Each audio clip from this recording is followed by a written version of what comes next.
త్రినయని నటి పవిత్ర జయరాం మృతి కేసులో బిగ్ ట్విస్ట్ చోటు చేసుకుంది. ఆమె భర్తగా ప్రచారం జరుగుతున్న ప్రియుడు చందు శుక్రవారం ఆత్మహత్య చేసుకున్నాడు.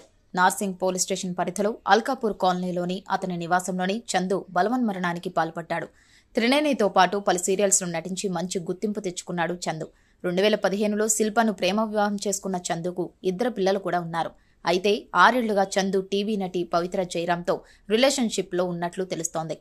త్వరలోనే ఇద్దరు పెళ్లి కూడా చేసుకోవాలనుకున్నారు. అయితే ఇంతలోనే పవిత్ర రోడ్డు ప్రమాదంలో కన్నుమూసింది.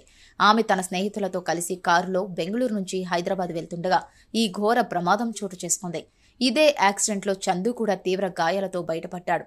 ఆ తర్వాత పలుసార్లు పవిత్రను గుర్తు తెచ్చుకొని ఎమోషనల్ అయ్యాడు. అయితే అతను ఇంతలోనే ఆత్మహత్యకు పాల్పడడం తీవ్ర చర్చనీయాంశమైంది. కాగా ఘటనా స్థలానికి చేరుకున్న పోలీసులు క్లూస్ టీం ప్రాథమిక ఆధారాలను సేకరించే పనిలో పడ్డారు.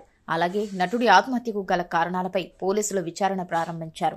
ప్రస్తుతం రాధమ్మ పెళ్లి, కార్తీక దీపం తదితర సీరియల్స్ లో నటిస్తున్నాడు చందు. కాగా చందు ఆత్మహత్య చేసుకోవడానికి ముందుగా తన సోషల్ మీడియా ఖాతాలో పవిత్రకు సంబంధించి పోస్టులు షేర్ చేసినట్లు సమాచారం. ఈ రోజు నా పవిత్ర పుట్టినరోజు, ఆమె నన్ను పిలుస్తోంది అనే పోస్టు షేర్ చేయడం, ఆ తర్వాతే అతను ఆత్మహత్యకు పాల్పడినట్లు అనుమానిస్తున్నారు. పవిత్ర మరణాన్ని జీర్ణించుకోలేకే చందు ఇలా ప్రాణాలు తీసుకున్నాడని చాలా మంది భావిస్తున్నారు.